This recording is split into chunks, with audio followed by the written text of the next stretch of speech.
আসসালামু আলাইকুম সুপ্রিয় দর্শক, আপনাদের সবাইকে স্বাগত জানাচ্ছি এনটিভিতে আজকের মিট দ্য গভর্নর অনুষ্ঠানে। আমি আকরামুল হোসেন আছি প্রতিবারের মতো। এই সোমবার আপনাদের জন্য আমরা নিয়ে আসি, প্রত্যেকটি সোমবারে আমরা এক একজন ইন্সপিরেশনাল ব্যক্তিকে আপনাদের সামনে হাজির করি, যাকে আমরা বলি গভর্নর। সেই গভর্নর ঐতিহ্যের সেই শব্দটিকে আমরা আমাদের হৃদয়ে ধারণ করে আমাদের কারি ইন্ডাস্ট্রিকে আমরা দেখি একটি উজ্জ্বলতম ভবিষ্যতের মধ্য দিয়ে, এবং সেই প্রত্যাশায় আমরা যাদেরকে নিয়ে আসি তারাও এক একজন তাদের নিজে থেকে বা তাদের পরিবার নিয়ে সমাজ নিয়ে তারা প্রতিষ্ঠিত। আজকেও তার ব্যতিক্রম নয়। আজকে আমার সাথে যিনি আছেন তিনি অত্যন্ত বন্ধু ভাবাপরায়ণ এবং সাথে সাথে নিজেকে সবসময় পর্দার আড়ালে থেকে যিনি কাজ করে যান। আমাদের মধ্যে আজকে উপস্থিত আছেন প্রাচীনতম সংগঠন বাংলাদেশ ক্যাটারার্স অ্যাসোসিয়েশনের চিফ ট্রেজারার সাইদুর রহমান বিপুল। চলুন পরিচয় হয়ে নিই। বিপুল ভাই, আপনাকে অসংখ্য ধন্যবাদ আজকে মিতাকে আপনার জয়েন করার জন্য। থ্যাংক ইউ আকরাম সাহেব, আপনার এই জনপ্রিয় অনুষ্ঠানে আমাকে দাওয়াত করার জন্য, এবং সাথে সাথে আমি ধন্যবাদ জানাচ্ছি তাই কর্তৃপক্ষ এনটিভির এবং কলাকুশলী যারা রয়েছেন এবং যারা রয়েছেন ভিউয়ার্স আজকে ধন্যবাদ। বিপুল ভাই, আজকে আপনাকে নিয়ে আমরা একটু কথা বলতে চাই আপনার জীবন থেকে নেওয়া গল্প। এবং আমরা জানি যে প্রত্যেকটি গভর্নরের জীবনে এক একটি অসাধারণ গল্প আছে। আপনার সফলতা, সংগ্রাম, সাধনা, সেই যে দিন রাত, মানে প্রত্যেকটি বিষয়ে এক একটি চমকপ্রদ ব্যাপার আছে। আমরা চাই আপনার সাথে সেই ব্যাপারগুলো নিয়ে আলোচনা করার জন্য। শিওর। আজকে আমরা আপনার সাথে কথা বলার আগে আমরা আপনার বিষয়ে ছোটখাটো একটি ইনফরমেশন জড়ো করতে পেরেছিলাম, এবং সেই ইনফরমেশন নিয়ে আমরা ছোট একটা ভিডিও চিত্র বানিয়েছি আমাদের দর্শক যারা আছেন তাদেরকেও বোঝানোর জন্য, এবং আপনিও হয়তোবা আরো বেশ কিছু বিষয় জানবেন আপনার ব্যাপারে জানেন আপনি, বা এরপরও আপনাকে জানানোর জন্য আমরা একটু দেখে আসি ভিডিওটা। আমি অনুরোধ করব আমাদের সাইদুর রহমান বিপুলকে নিয়ে সেই ভিডিওটি আমরা উপস্থাপন করার জন্য।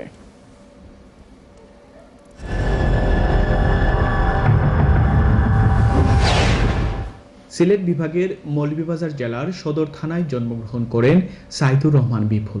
হাজীবাড়ির সন্তান সাইদুর রহমান বিপুল 1980 সনের শেষের দিকে পরিবারের সাথে পাড়ি জমান যুক্তরাজ্যে, যখন তার বয়স ছিল মাত্র 18 বছর। দুই ভাই দুই বোনের সংসারে সাইদুর দ্বিতীয়। ছোটবেলা থেকেই সামাজিক এবং ক্রীড়াপ্রেমী ছিলেন তিনি, আর তাই দেশে থাকা অবস্থায় উচ্চ মাধ্যমিক পড়াশোনার পাশাপাশি স্থানীয়ভাবে সফল কয়েকটি সামাজিক সংগঠন গড়ে তোলেন। তার উদ্যোগে প্রতিষ্ঠা পায় ইউনাইটেড স্পোর্টিং ক্লাব। বিদেশ জীবন শুরু হয় উচ্চশিক্ষার লক্ষ্য নিয়েই। ওয়েস্টমিনিস্টার কলেজের ব্যবসা বিভাগে ভর্তি হন তিনি। 1958 সালে বাবার প্রতিষ্ঠিত ব্যবসা দ্য গ্রেট ইন্ডিয়া পরিচালনার মধ্য দিয়ে ব্যবসায়িক জীবন শুরু হয়। সেই ব্যবসা পরিচালনায় জড়িত হয়ে সফলতার স্বাক্ষর রাখেন। একে একে বিভিন্ন সফল ব্যবসাও প্রতিষ্ঠা করেন। বিবাহিত জীবন শুরু হয় 1995 সালে। সুখী দাম্পত্য জীবনে 4 সন্তানের পিতা সাইদুর রহমান বিপুল। গত 2 যুগ ধরে পরিবার নিয়ে সাউথ অক্সফোর্ডশায়ারে বসবাস করছেন। কমিউনিটি সেবায় তার সম্পৃক্ততা প্রথম থেকেই। 90 দশকের শেষের দিকে 1960 সালে প্রতিষ্ঠিত প্রাচীনতম সংগঠন বাংলাদেশ ক্যাটারার্স অ্যাসোসিয়েশন বা বিসি এর ন্যাশনাল এক্সিকিউটিভ কমিটিতে স্থান করে নেন তিনি।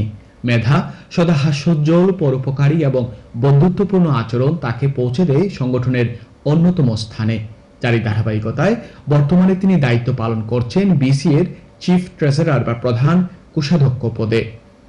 নানা সামাজিক, সাংস্কৃতিক বা কমিউনিটির সভা সমাবেশে সাইদুর রহমান বিপুল সবসময় সর্বাগ্রেদের একজন। বিসিএতে দায়িত্ব পালন করতে গিয়ে বেশ কিছু সফল কাজও সম্পাদনা করেছেন টিম মেম্বারদের সাথে নিয়ে। কোভিড-19 মোকাবেলায় যখন সারা দেশ হিমশিম খাচ্ছে, তখন বিসিএর পক্ষ থেকে মেম্বারদের খবর পাঠানো হয় নিজ নিজ রিজিয়নের ফ্রন্ট লাইনারদের বিনামূল্যে খাবার প্যাকেট সরবরাহ করা, এবং হয়েছেও তাই। এতে করে শুধু সংগঠনের ইতিবাচক দিকই ফুটে ওঠেনি, প্রয়োজনের সময় একটি সংগঠন কিভাবে এগিয়ে আসতে পারে তার দৃষ্টান্ত স্থাপন করল বিসিএ। আজকে আমাদের অতিথি গভর্নর বিসিএর চিফ ট্রেজারার সাইদুর রহমান বিপুল। তার কাছ থেকে শুনব তার জীবনের গল্প, সংগ্রাম এবং সফলতা।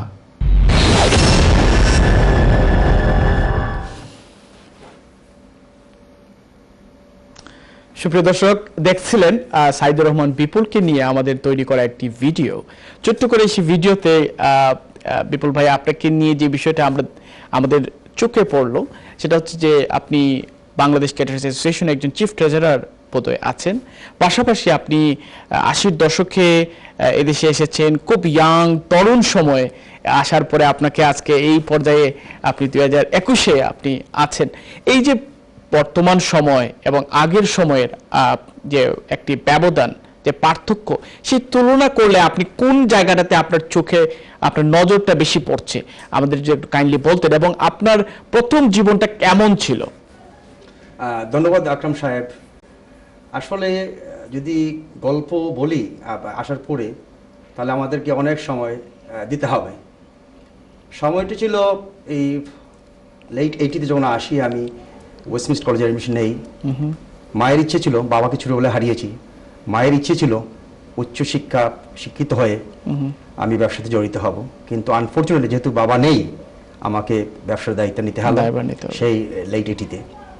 তারপর থেকে যুদ্ধ সংগ্রাম করে আমি মোটামুটি এ পর্যায়ে আসি। বিভিন্ন সময়ে বিভিন্ন জায়গায় আমি ব্যবসা প্রতিষ্ঠান করি, এবং আমার মায়ের অনেক দোয়া এবং আল্লাহর অশেষ মেহেরবানিতে প্রতিটি ব্যবসাতে আমি সাকসেসফুলি রান করেছি। আর বর্তমানে আমি কি অবস্থায় আছি, আমি 4 সন্তানের জনক। আমি আমার ওয়াইফকে নিয়ে, আমার বিশেষ করে আমার ওয়াইফ আমাকে যথেষ্ট সাপোর্ট দিয়েছে ব্যবসা প্রতিষ্ঠান। কারণ জানেন আপনি, একটা ব্যবসা প্রতিষ্ঠা করতে গেলে অনেক সময় ব্যয় করতে হয়, দিন রাত। হ্যাঁ, ওই লন্ডন থেকে সাউথ আফ্রিকা, লন্ডন থেকে আবার সাউথ আফ্রিকা, বিভিন্ন সময় বিভিন্ন জায়গাতে আমার যেতে হয়েছে জায়গার খোঁজ নিতে, ব্যবসার খোঁজ নিতে, এই পর্যায়ে আসে পৌঁছা। কিন্তু কথা হচ্ছে কি, আমার মনে হয় এখনকার দিনের থেকে আমাদের আগের দিনটা অনেক ভালো ছিল। আগে কি সুন্দর দিন কাটাইতাম। এক্স্যাক্টলি। হ্যাঁ, সেই গানটা আসলে সবসময় মনে পড়ে, সেই আব্দুল করিমের সেই গান, আব্দুল করিম সাহেবের গান। আসলে আগের দিনগুলো আপনাদের কেমন কাটতো? এই যে তখন তো এখনকার মতো এত টেকনোলজিক্যাল ইমপ্রুভমেন্ট ছিল না, তখন আপনারা কি করতেন এই অবসর সময় কাটানোর জন্য? আপনি যখন ছিলেন 80-90 দশকের দিকে, তখন আপনাদের সময়টা কিভাবে কাটতো? জাস্ট একটু ছোট্ট করে জানতে চাই। সত্যি কথা বলতে কি, আগের দিনটা ছিল ভালো, কারণ সবার মন ছিল উদার, সবাই ছিলাম বন্ধুত্বপরায়ণ, পরোপকারী। এখনকার দিনে একটু জটিল ব্যাপার সবার হচ্ছে কি, আমরা সবাই কমার্শিয়াল, সবাই ব্যস্ত, এক একজনের এক এক বিষয় নিয়ে লাইফ এখন ভেরি বিজি। আর টেকনোলজি জমানায় সবাই আমরা হয়ে গেছি কি নির্ভরশীল টেকনোলজির উপরে, সোশ্যাল মিডিয়া। হ্যাঁ, সোশ্যাল মিডিয়ার উপরে নির্ভরশীল হয়ে গেছি। তাই আজকাল আর তেমন একটা খোঁজখবর নিতে হয় না, নেওয়ার সুযোগও আসে না, আসে অ্যাকচুয়ালি সময় পাওয়া যায় না। আমরা সেই সময়ে বিভিন্ন জায়গার থেকে, শুধু ম্যানচেস্টার থেকে, তারপর কি বলে আপনার স্কটল্যান্ড থেকে আমার বন্ধুরা আসতো। আমরা সবাই মাসে 2 মাসে একবার মিলিত হতাম সেই ব্রিকলেনে। আমাদের মানে 2টা রেস্টুরেন্ট ছিল, আমাদের দেশের খাবার, মানে আমাদের পারিবারিক যেভাবে খাবার তৈরি করেন ঠিক সেইভাবে আমরা ওই জায়গায় জড়িত হতাম। শুধু আমরা না, বিভিন্ন দেখা যায় বিভিন্ন জায়গা থেকে অন্যরা বন্ধুরাও আসতো, মিলে দেখা সাক্ষাৎ হতো, বসতাম, গল্প করতাম। দিন কিভাবে চলে যেত, এই সব দুপুরে জড়িত হতাম আর রাত পর্যন্ত চলে যেত, কিভাবে সময় যেত বুঝে যেত না। কিন্তু আজকাল তো আর সেই সুযোগ হয়ে ওঠে না।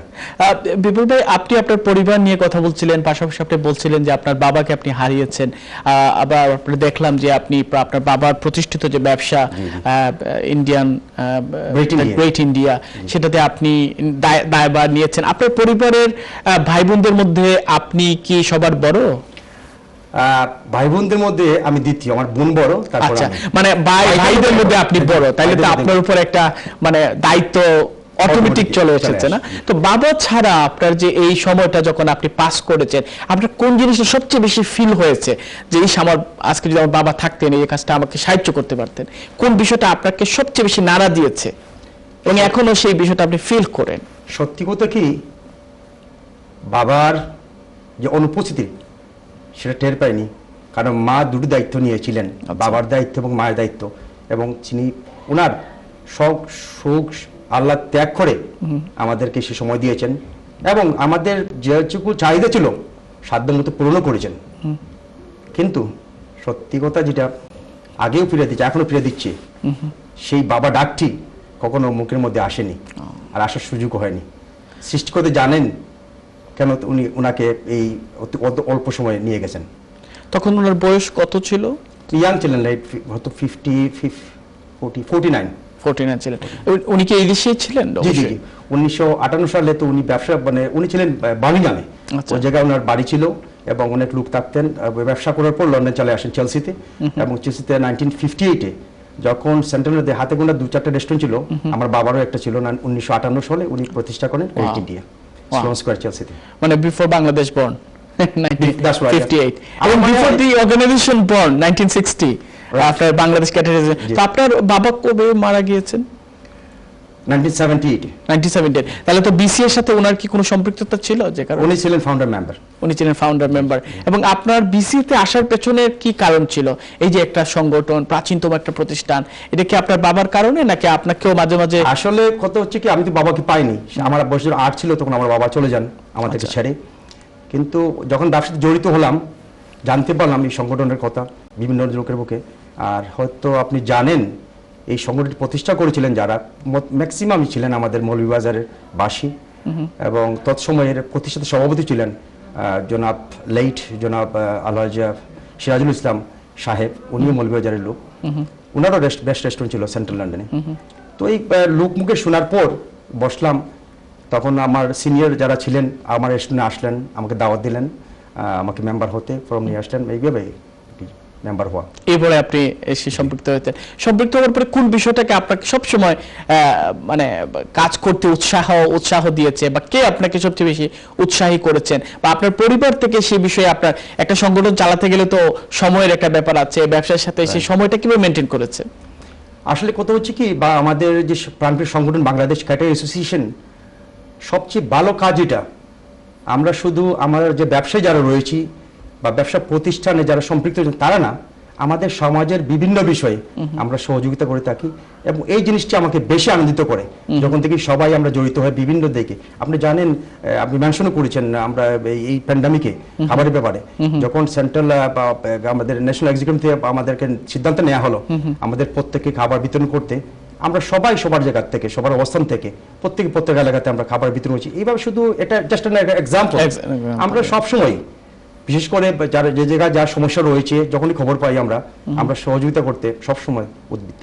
এই যে একটা কাজ, আমি সত্যি আনন্দিত এবং উদ্বেলিত এই বিষয়গুলো জেনে, যে আমাদের রেস্টুরেন্ট ক্যাটারার্স যারা আছেন, বিশেষ করে এই যে প্যান্ডেমিকের সময় তাদের জীবন বাজি রেখে, ইভেন যারা এখনো টেক আউট খোলা আছে, তারা যে তাদের জীবনকে এক ধরনের ঝুঁকিতে ফেলে, হ্যাঁ সবারই প্রয়োজন আছে, হয়তো বা অর্থনৈতিক একটা ব্যাপার আছে সেখানে, বা এরপরও ঝুঁকি কিন্তু একটা সাধারণ ব্যাপার নয়, একটা অসাধারণ একটা কাজ। এবং সেই ঝুঁকিটা নিয়ে এই যে বিভিন্ন এরিয়াতে আপনারা এনএইচএস কে খাবার দিয়েছেন, ফ্রন্ট লাইনারদের খাবার দিয়েছেন, এবং আমি ব্যক্তিগতভাবে অনেককেই জানি, অনেককেও চিনি, আপনাকেও অনেকদিন দেখেছি আমার সাথে এই বিষয় নিয়ে কথা বলতে।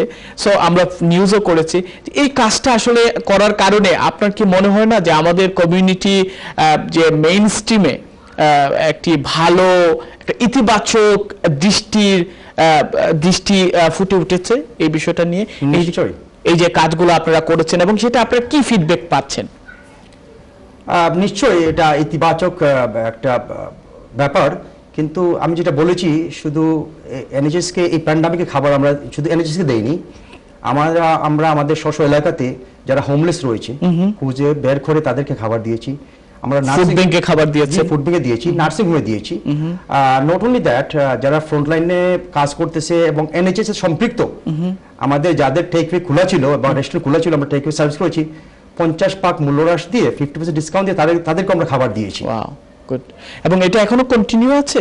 হ্যাঁ, কন্টিনিউ আছে, এখনো কন্টিনিউ করছেন না? প্রত্যেক এলাকা থেকে দিয়ে যাচ্ছেন। আচ্ছা, আপনাদের এই যে কাজটা আপনারা করছেন, আসলে কেমন আপনাদের মেম্বার বা কে কোথায় এরা, মানে আমি একটু জানতে চাই যে আসলে কোন কোন জায়গার মানুষরা এইসব জিনিস করছেন, নাকি সবাইকে আপনারা এই উৎসাহিত করেছেন এবং সবাই করছেন, এরকম কোনো ডাটা আপনাদের কাছে আছে? হ্যাঁ, ডাটা আমাদের কাছে আছে ক্রস দ্য কান্ট্রি, কারণ আমাদের মেম্বার সব জায়গায় রয়েছেন। আমাদের রিজনও রয়েছে, প্রত্যেক রিজন থেকে, প্রত্যেক এলাকা থেকে প্রত্যেকে দিয়ে যাচ্ছেন। শুধু আমাদের ন্যাশনাল এক্সিকিউটিভ কাউন্সিলের মেম্বার না, আমাদের যারা আমাদের জেনারেল মেম্বার আছেন তারাও দিচ্ছেন।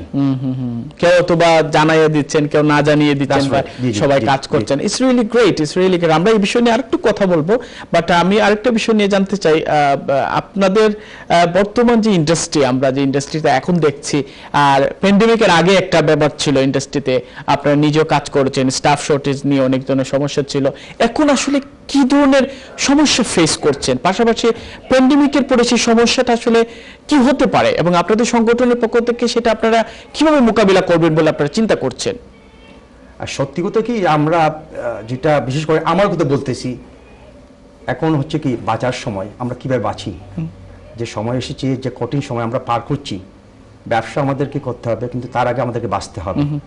গভর্নমেন্টের যে গাইডলাইন রয়েছে আমাদেরকে সতর্কতা অবলম্বন করে আমাদেরকে চলা, আমাদের সেই সতর্কতা অবলম্বন করে চলতে হবে, নিজেকে বাঁচাতে হবে এবং সাথে সাথে পরিবার পরিজন এবং পাশাপাশি আমাদের আত্মীয়স্বজন যারা রয়েছেন এবং দেশকে আমাদেরকে বাঁচাতে হবে। অবশ্যই আমরা যদি বাঁচি, পরিবার বাঁচে, দেশ টিকে, তাহলে আমরা সবাই ব্যবসাতে আবার টিকে আমরা চলে যেতে পারবো, সমস্যা হবে না। কিন্তু কথা হচ্ছে আপনি যেটা জিজ্ঞেস করেছিলেন স্টাফের ব্যাপারে, ভবিষ্যতে আসলে কি ধরনের পরিস্থিতির সম্মুখীন হতে পারে ইন্ডাস্ট্রি, এবং সেই ক্ষেত্রে আপনাদের সংগঠনের ব্যাপারে কোনো ধরনের গাইডলাইন আছে কিনা, আপনারা কিছু ফরওয়ার্ড থিঙ্কিং করছেন কিনা? অবশ্যই অবশ্যই।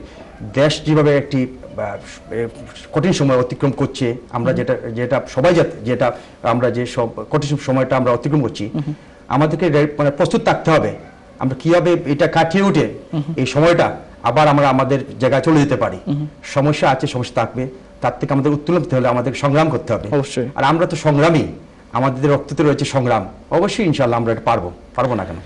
বিপুল ভাই, যেহেতু সংগ্রামের বিষয়টা আপনি নিয়ে আসলেন, আমি একটা বিষয় আমার কাছে সব সময় আমার মানে এই বিষয়টা কথা বলতে চাই। আপনারা যারা আছেন আমাদের রেস্টুরেন্টে যারা কাজ করেন, আপনারা যারা মালিক আছেন বা যারা গভর্নর আছেন, আসলে স্টাফদের বিষয়ে আপনাদের আপনার চিন্তাধারা হয়তো বা ইতিবাচক বা যেভাবেই হোক না কেন, আপনি ওভারঅল কি চিন্তা করেন স্টাফদেরকে আমরা আরো কিভাবে মোটিভেট করতে পারি? কারণ ইন্ডিয়ান রেস্টুরেন্টগুলোতে যে সমস্যাটা সবচেয়ে বেশি দেখি, এখানে হলিডের ব্যাপারে এক ধরনের ভেরি মিনিমাইজ ওয়েতে যতটুকু করা যায়, স্টাফদের ট্রেনিং এর ব্যাপারে এক ধরনের অলসতা আছে, এবং স্টাফরাও হয়তো বা কখনো ইন্ডিয়ান রেস্টুরেন্টে যারা কিচেনে কাজ করবে তারা যে মানে ভালো করে নিজেকে উপস্থাপন করার ব্যাপারে অনেক সময় সেটা খুব বেশি গুরুত্ব পায় না। এটা আসলে কিভাবে, আমি বলবো না এটা কি করা উচিত, আমি বলবো এটা কিভাবে কমানো যায় আপনার দৃষ্টিতে, সেটা আসলে কি ধরনের পদক্ষেপ নেওয়া উচিত বলে আপনি মনে করেন? স্টাফদের সাথে মালিকের একটা সুসম্পর্ক তৈরি করা বা তাদেরকে আরো বেশি একটু উৎসাহী করা কাজের মধ্যে, এবং যে ধরনের সুযোগ সুবিধা অন্যান্য জায়গায় দেওয়া হয় সেই সুযোগ সুবিধাগুলো বাড়ানো, এবং আপনি পার্সোনালি কি চিন্তা করেন, সংগঠন সেই ব্যাপারে কি চিন্তা করতে পারে? ধন্যবাদ। আপনি যেটা বলেছেন স্টাফ মালিক, আমি নিজে একজন স্টাফ এবং মালিক, নিজে কাজ করি, এবং আমার মতো যারা রয়েছেন ব্যবসায়ী সবাই কিন্তু কাজ করেন, সবাই কিন্তু staff, at the same time সবাই মালিক। স্টাফের সাথে আমার মনে হয় এখনকার দিনে স্টাফ এবং মালিকের মধ্যে পার্থক্য নেই, সবাই বন্ধুত্ব পরায়ণ এবং একে অন্যের সাথে মিলেই একটা প্রতিষ্ঠান রান করতে হলে তাকে টিম ওয়ার্ক করতে হবে, স্টাফ এবং মালিক মিলেই করতে হবে, শুধু মালিক আলাদা হলে হবে না। আর যেটা বলেছেন ট্রেনিং এর ব্যাপারে, আজকাল সবাই মোটামুটি সুশিক্ষা শিক্ষিত এবং ট্রেন্ড, তারপরও হচ্ছে কি প্রতি বছরই 6 মাসে একবার ট্রেন করা হয়। আমাদের সংগঠন বিভিন্ন সময় আমরা ট্রেনিং এর ব্যবস্থা করে থাকি, বিভিন্ন সময় বিভিন্ন রিজন আমরা ওয়ার্কশপ করে থাকি, এবং ওই জায়গায় আমাদের স্টাফরা এবং আমরা নিজেরাও অংশগ্রহণ করি। অনেক সময় কি অনেক কিছু জানা নেই, যে সময় যে নতুন যে লেজিসলেশন আসে সে ব্যাপারে আমাদের স্টাফকে অ্যাওয়ারনেস ক্রিয়েট করা এবং সাথে সাথে আমাদেরকেও থেকে জেনে নেওয়া।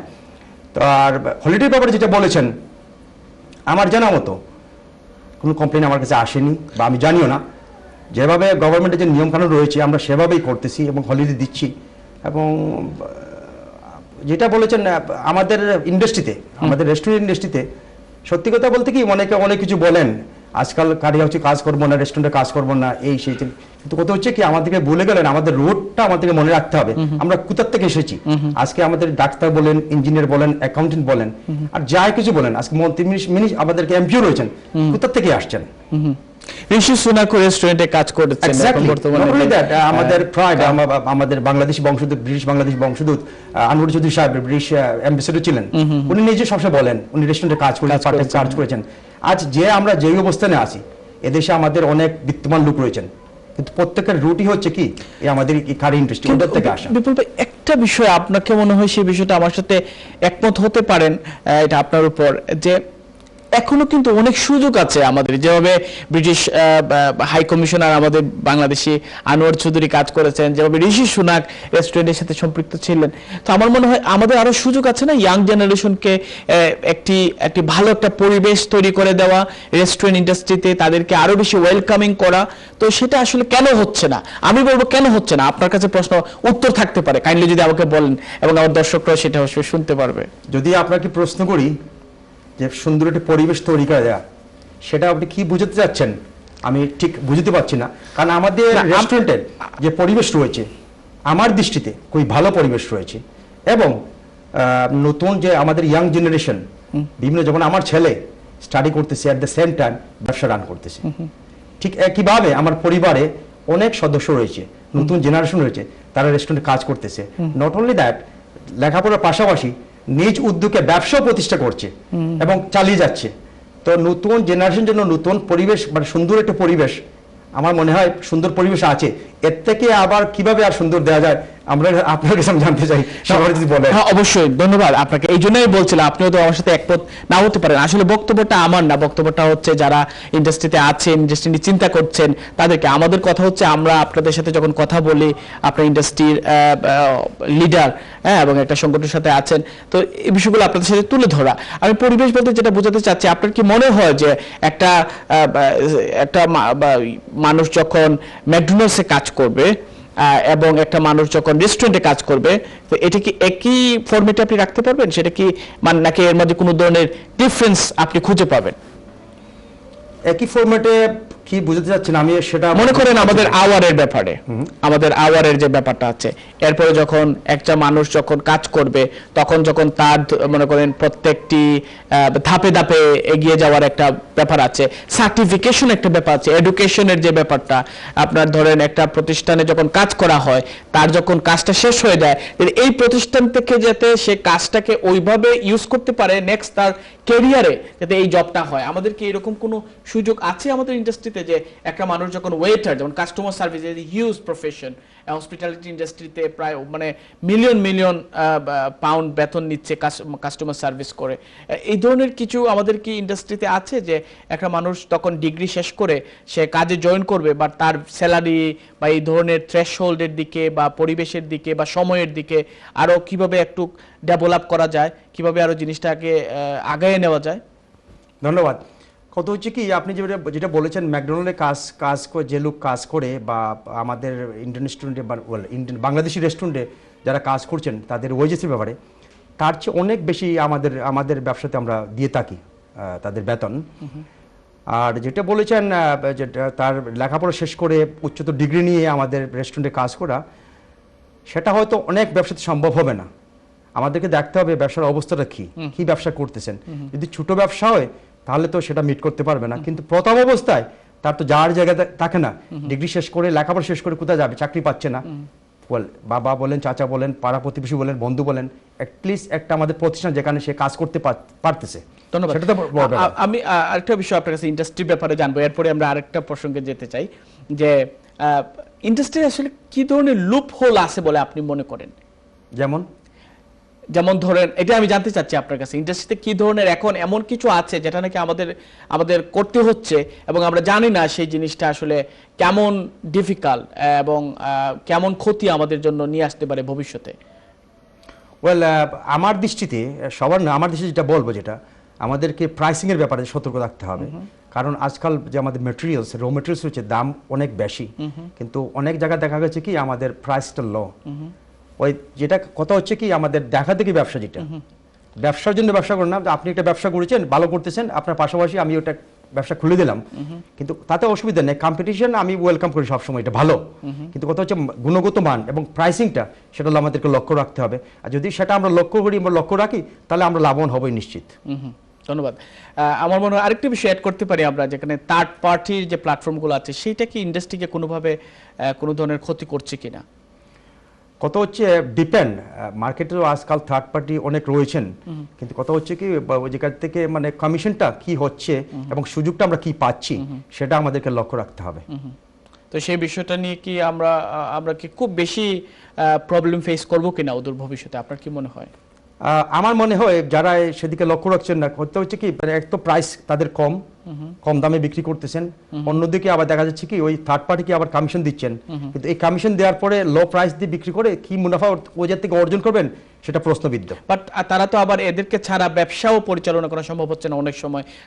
নিউ কাস্টমার নেওয়ার ক্ষেত্রে যে ধরনের সুযোগ সুবিধা নেওয়া উচিত, সেই ক্ষেত্রে কি তারা কি ধরনের, আপনার মতে একজন এক্সপিরিয়েন্স গভর্নর হিসেবে বা ব্যবসায়ী হিসেবে আপনি কি মনে করেন, তাদেরকে কি সাজেশন দিবেন যে আপনারা কিভাবে আগায় যান, কি ধরনের উদ্যোগ আপনাদের গ্রহণ করা উচিত? কথা হচ্ছে কি, এটা হচ্ছে প্রত্যেকের ব্যক্তিগত ব্যাপার, কিন্তু আমি যেটা বলবো যদি থার্ড পার্টিকে না দিয়ে ওই টাকাটা ওনারা যদি ওনাদের ব্যবসাতে ইনভেস্ট করেন এবং সোশ্যাল মিডিয়া ইউজ করেন, ওয়েবসাইট ডেভেলপ করেন, নিজে মার্কেটিং করেন, তাহলে টাকাটা হবে কি ওনাদের কাছে থাকবে এবং সাথে সাথে মার্কেটিংটা ভালো হবে, কমিশন দিতে হবে না এবং তাদের কাছে ফ্রিডম থাকবে।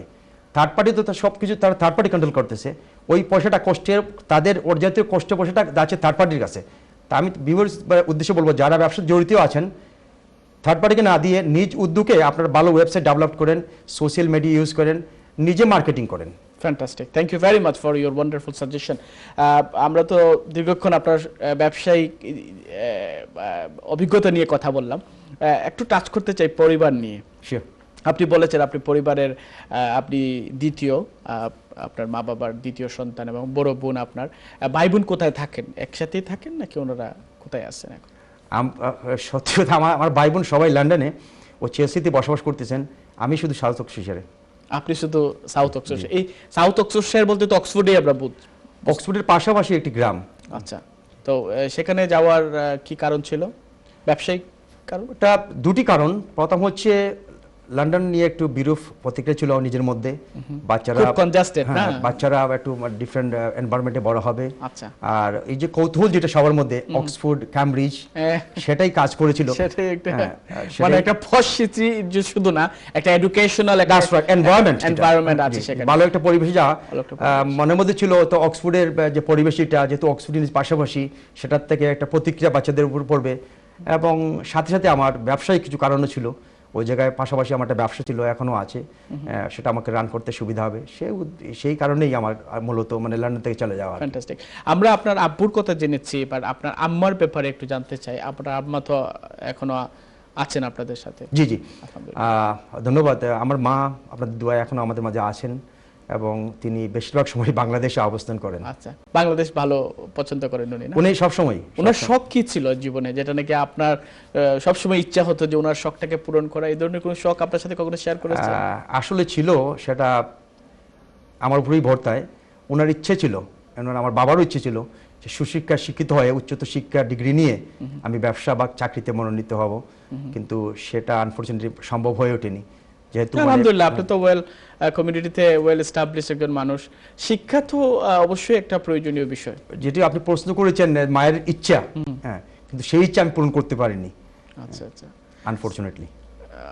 আমরা বিলিভ করি যে আপনার আম্মা আপনাকে আজকে যদি দেখেন বা শুনেন, তাহলে হয়তো পরে বলবেন যে আব্বা তুমি আমার ইচ্ছা হয়তো পূরণ করেছো কোনো একটা ভাবে।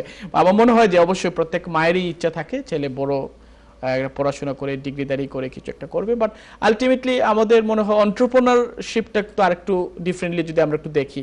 এন্টারপ্রেনিয়াল যারা আপনারা এন্টারপ্রেনিয়াল স্কিলে আছেন, বাবার ব্যবসাটাকে হাতে নিয়েছেন, বাবার ব্যবসাকে প্রতিষ্ঠা করেছেন, একের পর একটা ব্যবসা করেছেন, এখন আবার নিজের ব্যবসা নিয়ে কাজ করছেন, পরিবার নিয়ে আছেন। আপনার পরিবারে দুইজন, আপনার 3 ছেলে 1 মেয়ে, তারা কি করছেন একটু জানতে চাই। আমার যে 3 ছেলে 1 মেয়ে, আমার বড় ছেলে সেটা প্রত্যেকে স্টাডিতে আছে, ছোট বড় ছেলে আবার 3rd ইয়ার ইউনিভার্সিটিতে, আমরা মেডিসিন ইউনিভার্সিটিতে, আমার মেয়ে ওয়েস্টমিনস্টার ইউনিভার্সিটিতে ওই ফার্মাকোলজি স্টাডি করতেছে আবার 2nd ইয়ারে, আর 3 নম্বর আমার ছেলে 1st ইয়ারে আবার ইয়েতে ওয়েস্টমিনস্টার ইউনিভার্সিটিতে, আর ছোট ছেলে লর্ডলিয়ামে ইয়ার 9-এ আছে। আচ্ছা আচ্ছা, তাদের আপনাকে নিয়ে তারা যখন কি ধরনের জিনিসটা করতে বেশি পছন্দ করে? বাবা ব্যস্ত মানুষ, বা এরপরও যখন আপনারা সময় পান কোন বিষয়টা সব একসাথে করেন পরিবারকে নিয়ে?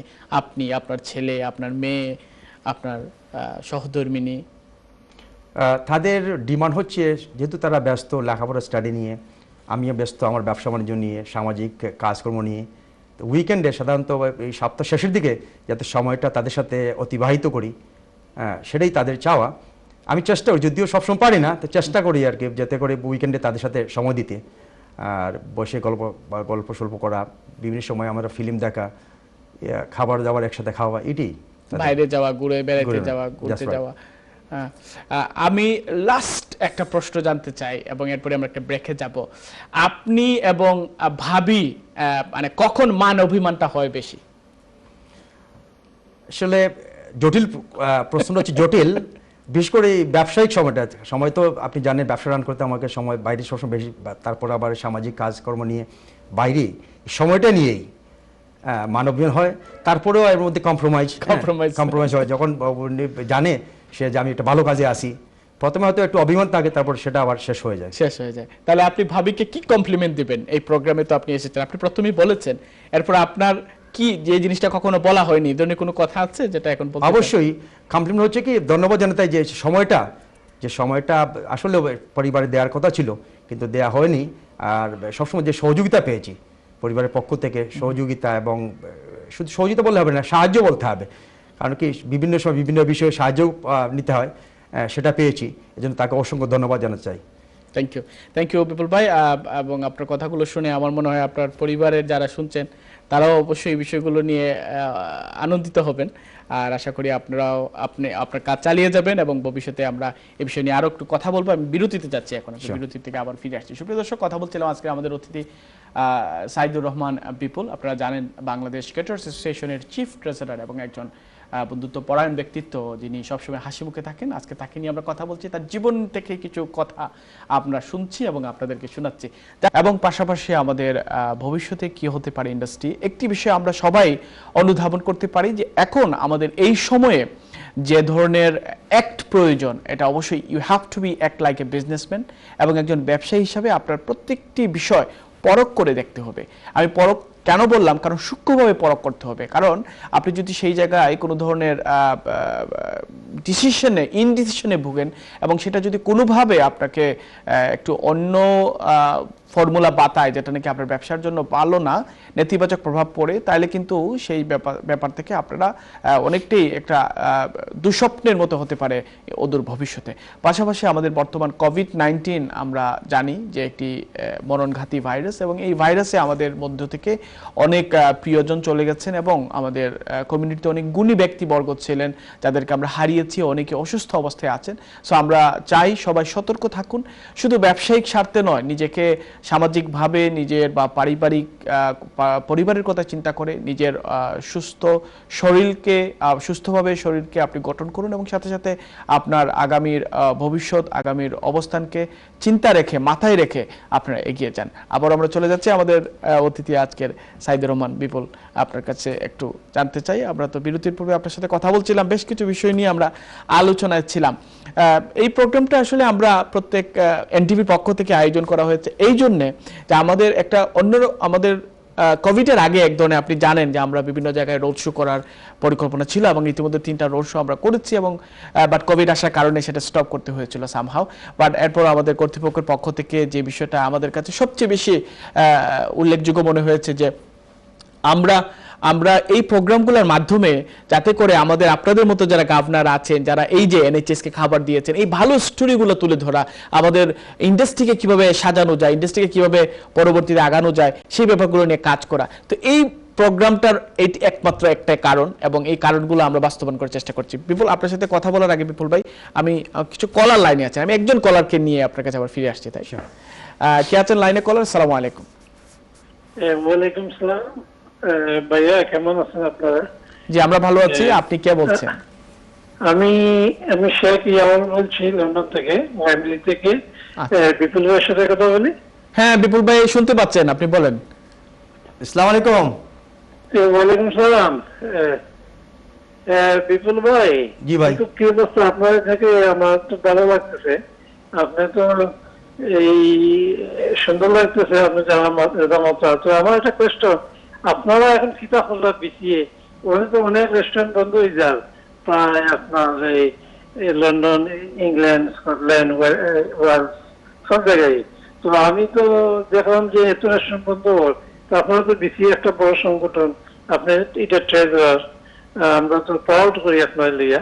তবে আপনারা বাকি যারা আরো আছেন, এই চেয়ারম্যান, এরা কিতাব হল্লা আপনারা, মানে আমরা এগুলা বন্ধ না হওয়ার পিছিয়ে কিতাব হল্লা। আপনার লাইনে থাকুক, আমরা এই প্রশ্নের উত্তরটাই আমরা শোনার চেষ্টা করবো আমরা অতিথির কাছ থেকে। ধন্যবাদ ইয়ার ভাই আপনার প্রশ্ন লাগিয়া। আমরা বাংলাদেশ ক্যাটারার অ্যাসোসিয়েশন পক্ষ থাকিয়া আমরা গভর্নমেন্টের লোকে লবিং করে, আপনারা জানেন দীর্ঘদিন যাবত। আজকে আমরা যেমন 5% ভিএটি রিডিউসের ব্যাপারে যেটা হয়েছে, Bangladesh caterer association last 2.5-3 years ধরে এটা লেখাম করছেন। আর এখনো আমরা আবার গভর্নমেন্টের লেসে যেটা আমরা যে লোকাল অথরিটি জানাই এটা কথা আমরা সুযোগ দিতা যে আপনার যে রেট রয়েছে বিজনেস রেট যেটা ফ্রিজ করছেন, আরও যাতে এটার এক্সটেন্ড করা হয় ফালোর ব্যাপারে আমরা লেখছি গভর্নমেন্টের কাছে, লেখার পরে আমরা লবিংও করছি। এর পরিপ্রেক্ষিতে আপনার ফালোটাও এক্সটেন্ড করা হয়েছে গিয়ে। সাথে সাথে আপনার যে আপনার গ্রান্টের ব্যাপার স্যাপার যেটা কইলো আপনার এখানে মাঝে, আপনার লোনের ব্যাপার স্যাপার যেটা রয়েছে, যেটা লোনের ব্যাপারে আমরা আগের থেকে যোগাযোগ করছি আপনার গভর্নমেন্টের লগে, লবিং করছি। করার কারণে গিয়া আমরা আজকে তো এটা একটা মোটামুটি একটা ইতিবাচক আপনার আনসার পাইছি গভর্নমেন্ট যেমন সহযোগিতা ফারাম। সাথে সাথে আমরা গভর্নমেন্টের কন্টিনিউ আমরা লবিং করলাম যাতে করে আমরা যত সুযোগ সুবিধা রয়েছে এবং দিয়া গেছেন আরও এটা এক্সটেন্ড করলে পরে আমরা ব্যবসার কিছুটা পুরাপুরি হইতো না, কিছুটা আমার আর সহযোগিতা হইব।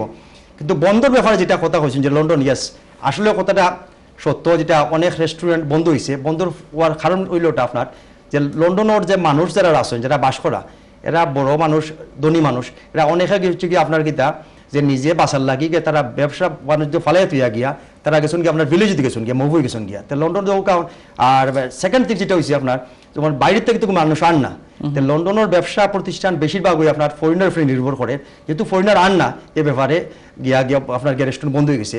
সাথে সাথে কিছু মালিক এবং স্টাফ তারা চিন্তা করা নিজে বাসার লাগিয়া মনে করা যে এখন যে আপনার যে বায়া যেটা আইছে যে কোভিড-19 আপনার করোনা ভাইরাস যেটা মনে করা যে কুলার এখন যদি ব্যবসা বাণিজ্যের অবস্থা ভালো নাই, তারপরে তো নিজেও তো এটা এফেক্টেড হইতে পারেন, এর লাগে গিয়া প্রতিষ্ঠান বন্ধ করে দিয়েছে। ধন্যবাদ। আর বন্ধ করা অনেক গভর্নমেন্ট থেকে সাহায্য সুবিধা করা এবং তারা গ্রান্টও পাইয়া যারা। ধন্যবাদ। আশা করি আপনার প্রশ্নের উত্তর পাইছেন ইয়ার ভাই। বিপুল ভাই, আপনি যেভাবে বলেছেন, ব্যাখ্যা করেছেন, আশা করি আমাদের কলার ইয়ার ভাই কলেজ ছিলেন। ইয়ার ভাই কি আপনি এখনো আছেন লাইনে? আমরা ইয়ার ভাই শুনতে হয়তো শুনেছেন ব্যাপারটা, বাট আমি আরেকটা বিষয় অ্যাড করতে চাই যে আসলে ব্যবসা বন্ধ হওয়ার কারণ কি বিসিএ সত্যিকার অর্থেই কিছু করা সম্ভব? আসলে বিসিএ তো হচ্ছে কি এটা লবিং গ্রুপ, প্রতিষ্ঠা হচ্ছে কি সরকারের সাথে সাপ্লাইয়ের সাথে লবিং করা, এবং যাতে করে আমাদের সদস্য যারা রয়েছেন এবং যারা ব্যবসাতে যারা সদস্য নাই তারা যদি তারা আসেন আমাদের কাছে, আমরা তাদেরকে সুযোগ দেয়া এবং ওদের সাথে আপনার পরিচয় করে দেয়া। ধন্যবাদ বিপুল ভাই। আমাদের প্রোগ্রামের যে সময়সীমা, কবি আপনি জানেন যে সময়সীমার ব্যাপারে আমাদের চিন্তা করতে হয়, কিন্তু আমি খুব জানতে ইচ্ছে হয়, আপনি 18 বছর বয়সে এদেশে এসেছেন, তাই না? দেশকে নিয়ে আপনি কি চিন্তা করছেন, দেশের মানুষকে নিয়ে কি চিন্তা করছেন? কথা হচ্ছে কি আমার কাছে সবসময় মনে হয় দেশের জন্য কিছু করা। দেশ বলতে আমার মাতৃভূমি বাংলাদেশের জন্য।